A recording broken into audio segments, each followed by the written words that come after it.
오늘 묵상할 본문은 고린도전서 10장 14절에서 11장 1절까지입니다.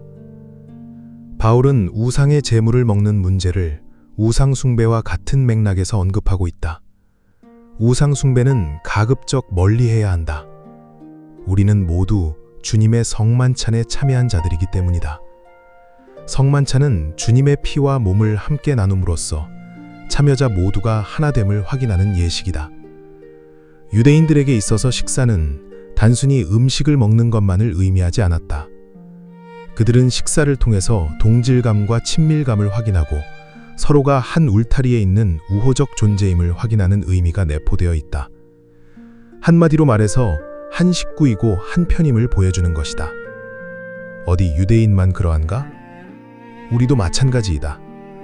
식사나 함께 하시지요. 그렇게 말하는 것은 인사치레이기도 하겠지만 적어도 우린 서로 적이 아니라는 것을 암시하는 말이기도 하다.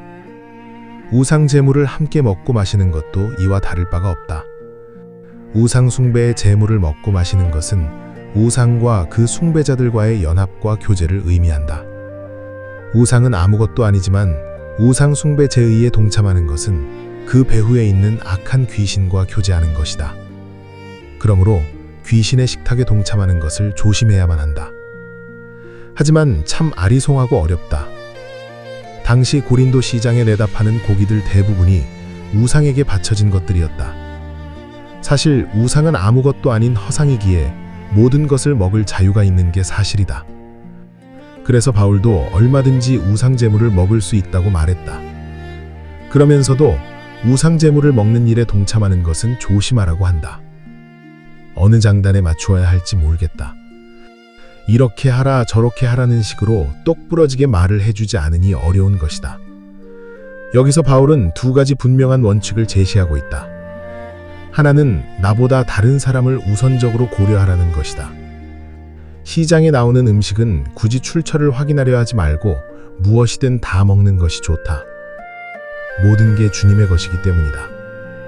불신자의 초대를 받아 식사를 할 때에도 아무것도 묻지 말고 그냥 먹는 것이 좋다. 그러나 우상에게 제물로 바쳐진 것이라고 누군가가 말해준다면 그 사람의 양심을 위해서라도 먹지 않는 것이 좋다고 바울은 밝힌다. 나는 자유로울지라도 나의 정당한 권리가 누군가에게 신앙적 가책이나 걸림돌이 될 수 있기 때문이다.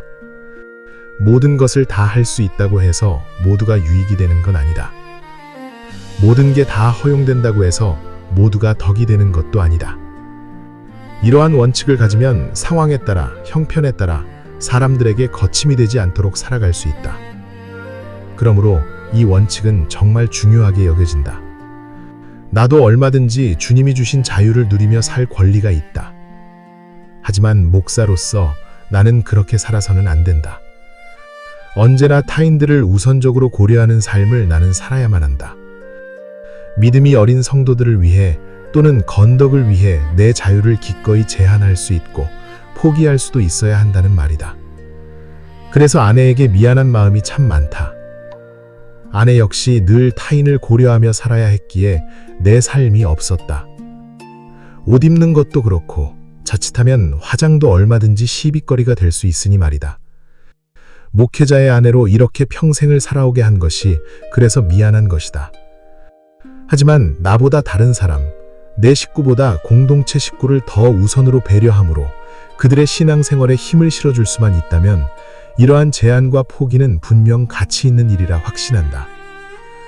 바울이 제시하는 두 번째 원칙은 모든 것을 하나님의 영광을 위하여 고려하고 판단하고 결정하라는 것이다.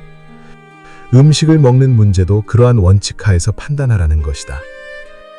예수라면 어떻게 할 것인가 라고 하는 고전이 있다. 매사에 예수라면 어떻게 할 것인가를 생각하면서 살아간다면 지금과는 많이 다른 삶을 살아갈 수 있음을 보여주는 책이다. 특히 나 같은 사람이 더더욱 새겨야 할 말씀이라 생각된다. 내가 하는 모든 말, 내가 하는 모든 행동과 처신, 내 생각과 내 판단, 내가 하는 모든 일들이 조금이라도 하나님의 영광에 누가 되지 않게 살펴야 하는 것이다. 그래서 고쳐야 할 것이 있다면 고치고 돌이켜야 할 것이 있다면 돌이켜야만 한다. 화가 나도 참아야 하며 손해를 봐야 한다면 또한 기꺼이 그러해야 할 것이다.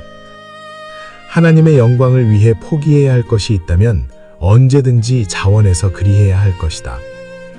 바울이 말하는 이 두 원칙은 말하기는 쉽고 가르치기도 쉽다.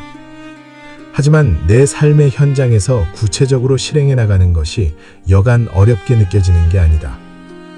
그렇다고 해서 내가 포기할 수 없는 삶의 원칙들이다. 내 일상의 소소한 일부터 작은 실천의 걸음을 해나가기 원한다. 그리하여 나도 사도 바울처럼 여러분은 나를 본받는 사람이 되십시오. 이렇게 권면할 수 있는 본보기의 삶을 살아가고 싶은 마음 가득하다. 이보다 복된 삶이 또 어디 있겠는가?